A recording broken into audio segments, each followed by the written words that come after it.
گلیچاروں کا مشمارہ ہوشتچ رند پدا وشت کنے اور میگو سارین واجہ گل حسن کلمتی بلوچ صاحب. بلوچ صاحب آپ نے ایک شخصیات پر بھی کتاب لکھی، کراچی کے لافانی کردار.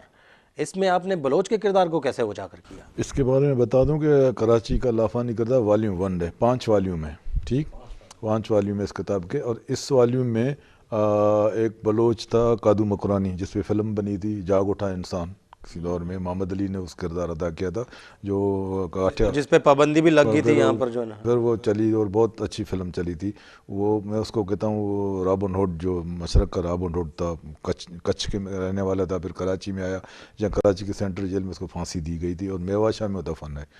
وہ کردار میں نے پہلا کردار وہ تھا اس میرے اس بک میں بلوچوں کے حوالے سے. اس کے علاوہ جو میں نے باقی جو ہیں یہاں پر اللہ بخش گبول کا بہت بڑا کردار ہے، میر رائے کراچی کا، منتخب نہیں لیکن نامزد میر رائے وہ.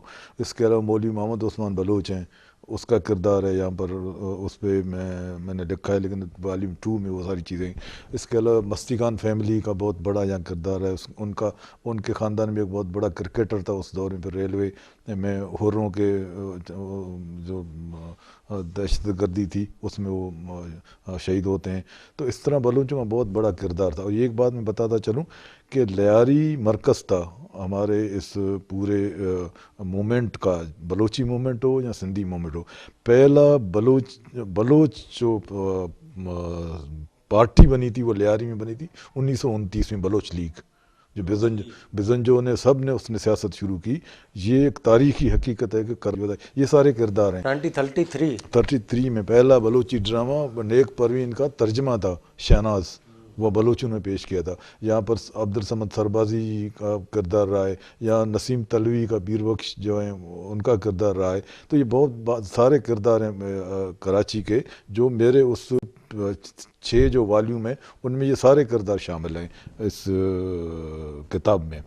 تو بلوچوں کا کردار اس وجہ سے اہم رہا ہے کہ یہ پہلا بلوچ سیاسی پارٹی یہاں سے اسٹارٹ ہوا، پہلا بلوچ اسٹیج ڈرامہ یہاں سے ہوا. تو یہ بڑے کردار تھے اس دور کے. اس کے علاوہ فلمی کردار تھے بلوچ میں، بہت سارے سندھی فلموں میں ساکی نے کام کیا، باقی نے کام کیا. اور محمد حسین مداری ہیں، انہوں نے سندھی فلم بنائی تھی ایک، وہ بھی لیاری میں رہتے ہیں، اس کا کردار ہے. سمد اللہ شیخ تھے، وہ اب گئے نہیں ہیں ہمارے دنیا میں، وہ بھی ایک بڑا کردار تھا ہمارا. تو اس طرح دوسری بات میں بتاتا چلوں کہ بلوچوں کا کردار پولیٹیکل حوالے سے کم کیوں تھا. لوگ یہ سوال کرتے ہیں اکثر کہ اتنے بڑے بلوچ تھے، سیاست میں ہمیں نظر نہیں آ رہے ہیں. وہ کیوں؟ وہ اس وجہ سے نظر نہیں آ رہے ہیں کہ پہلے میونسپلٹی میں جو ٹیکس پیئر تھے، جو ریٹائر تھے، صرف وہ کھڑے ہو سکتے تھے. 1930 تک یہ پابندی تھی. تو 1930 تک کوئی بلوچ ایسا نہیں تھا ٹیکس پیئر ہو، کوئی بلوچ ایسا نہیں تھا کہ جو ریٹائر آرمی سے ہو یا فوج سے ہو یا پولیس سے ہو، غریب لوگ تھے. 30 میں یہ پابندی ہٹائی گئی. پھر آپ دیکھیں اس کے بعد بہت سارے بلوچ، مولوی محمد عثمان بلوچ آتا ہے، میراب خان، عیسیٰ خان، یہ سارے لوگ منتخب ہو کے آتے ہیں. تو وہ اس پابندی کی وجہ سے سیاست سے ہم دور رہے. ہمارے بلوچ جو سیاست سے دور رہے، اس کی سب سے بڑی وجہ وہ پابندی تھی. میونسپلٹی میں وہ ممبر نہیں ہو سکتے تھے. اس وجہ سے باقی بار کے لوگ جو ہیں وہ آ کے بلوچوں کو علاقے سے منتخب ہوتے. ہارون فیملی ہے، وہ یہاں سے منتخب ہوئی 1913 میں. اس کا کردار رہا ہے ہارون فیملی کا، پہلے نہیں تھا. خان بدر اللہ بخش گبول جو لیاری سے تعلق تھا، وہ اصل میں تائسر کا رہنے والا تھا، آکھوانی گبول تھا. اور ضلع لوکل بورڈ کا پہلے جی ایم سید کے ساتھ وہ نائب صدر رہا، پھر وہ صدر رہا لوکل بورڈ. اس کے بعد وہ 40 کے بعد وہ ہمیں لیاری میں نظر آتے ہیں، خان بدر اللہ بخش گبول. تو میں کہہ رہا تھا کہ بلوچ سیاست میں اس وجہ سے نہیں آئے کہ وہ ٹیکس پیئر نہیں تھے، وہ ریٹائر نہیں تھے. تو اس وجہ 33 میں جب یہ پابندی ختم کی گئی، پھر ہمیں بہت سارے بلوچ نظر آتے ہیں میونسپلٹی میں، اس کا کردار نظر آتا ہے. تو میں کرداروں کی بات کر رہا تھا. تو یہ سارے کردار میرے ذہن میں ہیں. قادو مکرانی کو تو میں نے لکھا ہے لافانی کردار والیوم 1 میں. باقی جتنے بلوچ ہیں ان سب پہ جیسے جیسے والیوم آئیں گے ان میں خان بدر اللہ بخش گبول کا بھی ہوگا، مستی خان فیملی کا بھی ہوگا. اور یہ جو جنہوں نے صحافت میں، ادب میں، سیاست میں ایک بڑا نام پیدا کیا شوبز میں، وہ سب کردار میرے ذہن میں ہیں. ان سب کو میں جب 6 والیوم کمپلیٹ ہوں گے تو آپ اس طرح کر کے 50% میں بلوچ نظر آئے گا آپ کو. آپ کی گفتگو سے ماشاءاللہ بہت سارے کردار ناظرین ہمارے سامنے آئے بلوچوں کے، لیکن ایک بات جس نے مجھے حیران کر دیا، شاید آپ کو بھی اس نے حیران کر دیا ہوگا۔ 1933 میں پہلا ڈرامہ یہاں پر جو ہے وہ بنتا ہے، جو ٹرانسلیشن ہوتا ہے نیک پروین کا، شہناز نام کا وہ ڈرامہ ہوتا ہے، اور وہ لیاری میں اس کو سٹیج کیا جاتا ہے۔ تو یہ جو ڈرامہ ہے جو 1933 میں جو ہے وہ سٹیج کیا گیا، اور اب خواجہ گل حسن کلمتی صاحب نے جب اس کا تذکرہ کیا تو میرے ذہن میں یہ بات آئی کہ بلوچ شروع ہی سے ترقی پسند تھا، تو پھر حمل و مہاگنج کو کیوں روکا گیا؟ میرا جو ہے یہ سوال واجہ سمجھ گئے ہوں گے، لیکن ہم آگے خیر گفتگو کا سلسلہ بڑھاتے ہیں۔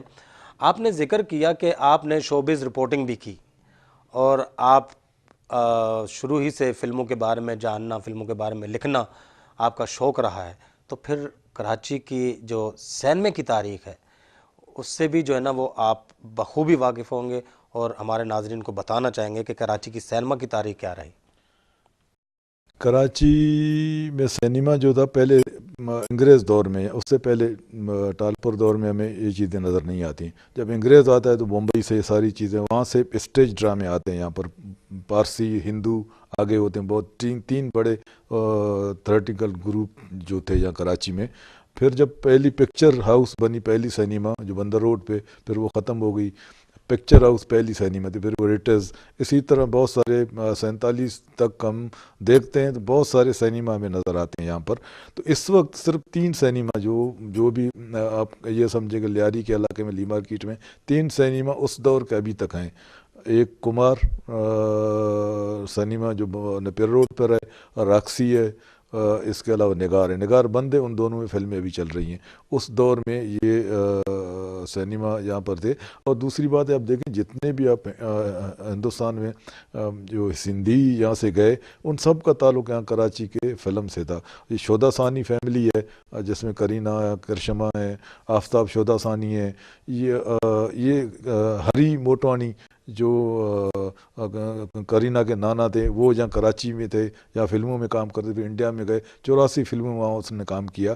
اور سادھنا تھی، وہ کراچی میں پیدا ہوئی۔ کرینہ کپور کے نانا کا نانا تعلق ہری سودا ثانی اس کا کراچی سے نانا تھا۔ تھے، کراچی سے تھا۔ ہری کا تعلق تھا، ببیتا کا تعلق کراچی سے تھا، اس کی ماں اس کے اپنے کرینہ اور کرشمہ کی ماں، یہ شودا ثانی فیملی تھی۔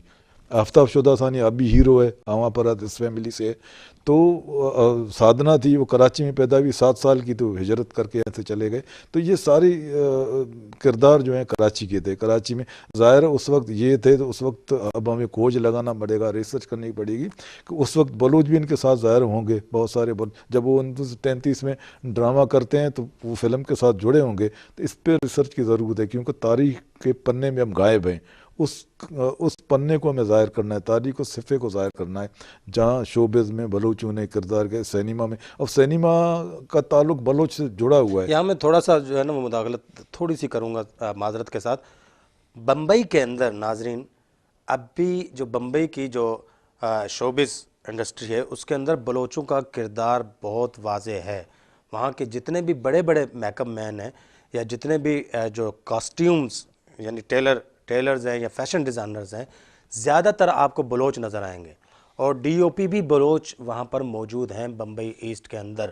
یہ میں بات اس لیے بڑے وثوق کے ساتھ کہہ رہا ہوں کیونکہ بمبئی ایسٹ میں میرے بہت سارے رشتہ دار رہتے ہیں، اور ان کے جو ہے آگے رشتہ دار ہیں وہ وہاں پر کام کر رہے ہیں۔ اور بلوچ صاحب کی بات بالکل ٹھیک ہے کہ بلوچ بھی یہاں سے گئے ہوں گے، جی بالکل یہاں سے گئے تھے بلوچ۔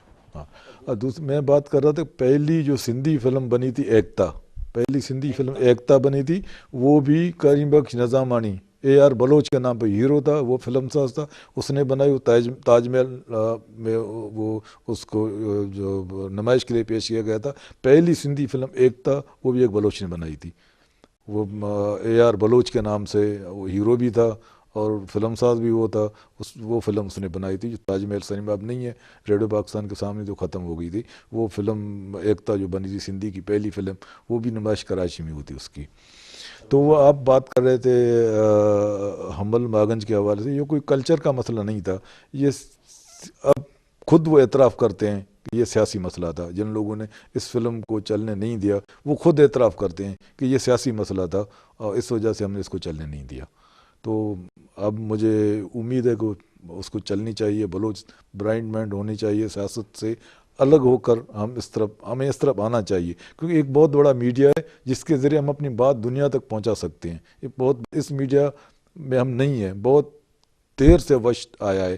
اگر بہت پہلے آ جاتا تو ہم پوری دنیا میں اپنی بات کر سکتے تھے. ایک بہت بڑا میڈیا ہم نے ایک طرف کر دیا ہے جس سے ہمیں بہت بڑا نقصان. بہت اہم بات ہے ناظرین، بہت اہم بات ہے.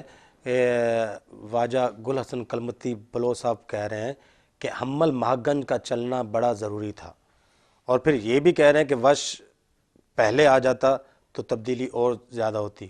تو میں ان دونوں باتوں کو اکٹھا کروں گا. اگر حمل مہاگن سامنے آتی تو شاید وش بھی اس وقت تک آ چکا ہوتا. تو خیر، ترقی کا ایک عمل روک دیا گیا، بڑے افسوس کی بات ہے. لیکن دیر آئے درست آیت کے مانند اگر ابھی بھی جو ہے نا ہم لوگ سنبھل جائیں اور اپنے فنکاروں کی حوصلہ افزائی کریں، انہیں آگے بڑھائیں، تو ابھی دیر نہیں ہوئی. تو سر، اب بات کرتے ہیں آپ کے ایوارڈز کی. آپ نے ماشاءاللہ میں نے جب آپ کی پروفائل چیک کی فیس بک پر تو مجھے آپ بہت سارے نام لیتے جو ہے نا وہ نظر آئے. میں نے سوچا کہ جا کر ایک آدھا میں بھی لے لوں گا آپ سے. تو ایوارڈ آپ کو کہاں کہاں سے ملے، ذرا تھوڑا سا مختصر بتا دیجیے. ایوارڈ مجھے قریب 30 کے قریب ایوارڈ ملے ہیں، جس میں بڑے بڑے ایوارڈ ہیں. مختصر ان کا ذکر کرتا ہوں. نیشنل بینک آف پاکستان ہمیشہ ادبی ایوارڈ دیتے، سندھی، بلوچی، پشتو، پنجابی اور اردو لینگویج پہ. تو 2007 میں میری کتاب آئی کراچی سندھی ماری. 2008 میں مجھے ایوارڈ اور 3 لاکھ کیش ایوارڈ دیتے ہیں اس رائٹر کو. یہ اس کے علاوہ سندھ گریجویٹ ایسوسیشن نے مجھے گولڈ میڈل دیا، جو اس وقت اب سندھ کے سی ایم مراد علی شاہ اس وقت وہ ممبر تھے، اسی کے ہاتھ سے مجھے یہ ایوارڈ دیا گیا. اس کے علاوہ سندھ کا ایوارڈ ہوتا ہے، سندھی اور ہند کے جو ادیب ہیں ان کو ہر سال سوجرو ایوارڈ دیا جاتا ہے، وہ ایوارڈ مجھے ملا. سندھی ادبی سنگت بہت بڑی تنظیم ہے سندھی لٹریچر کے حوالے سے، ان لوگوں نے مجھے ایوارڈ دیا. جو عمر جلیل، مجھے دونوں کو دیا گیا تھا ایوارڈ. اس طرح بہت سارے ایوارڈ جو ادبی ایوارڈ ہے. نجم عباسی ایوارڈ ہے، نجم عباسی بہت بڑا رائٹر تھا، اس کے نام پر ایک ایوارڈ. انیس اکیڈمی، انیس بہت بڑا کہانیکار تھا سندھی کا، ہر سال وہ ایوارڈ دیتے ہیں، وہ ایوارڈ بھی مجھے ملا. نجم عباسی کا ایوارڈ مجھے ملا. صوبت برڑو ایوارڈ، وہ مجھے بہت سارے ایوارڈ، اب تفصیل دے جائیں گے تو اب ٹائم نہیں ہے ہمارے پاس، لیکن مین ایوارڈ یہ جو مجھے ملے. ناظرین، آپ نے دیکھا کہ کتنے ایوارڈوں کا ذکر خواجہ گل حسن کلمتی صاحب نے کیا.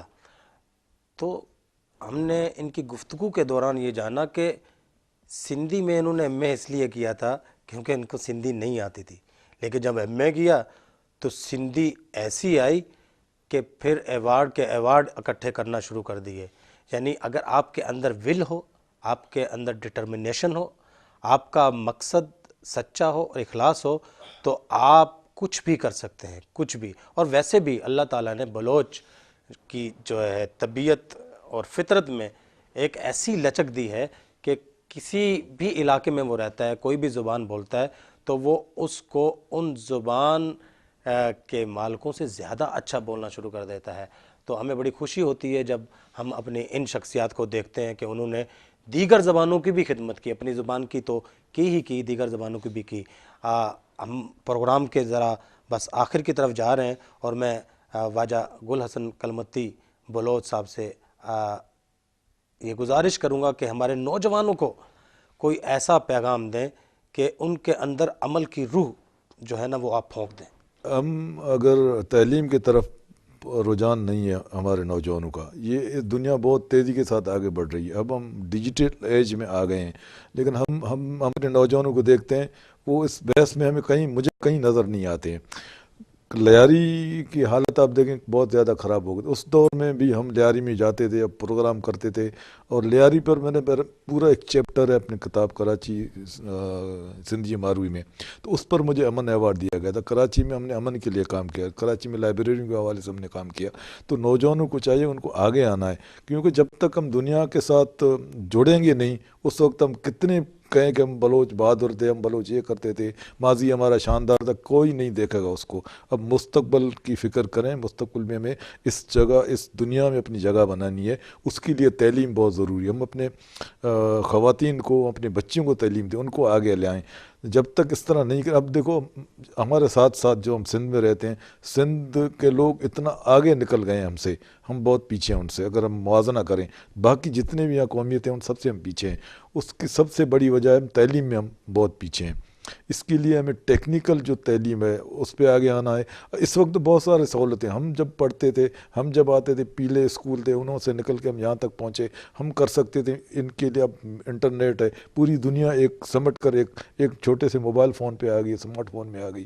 جس چیز کی انفارمیشن چاہیں یہ لے سکتے ہیں, لیکن اس کو کسی مثبت طریقے سے اس پہ جانا چاہیے. اس طرح کی لائک ہم کرتے ہیں, کوئی اگر مر جاتا ہے ہم لکھتے ہیں لائک, واہ زبردست. اس طرح اس سے ہمیں بلوچ کو نکلنا پڑے گا.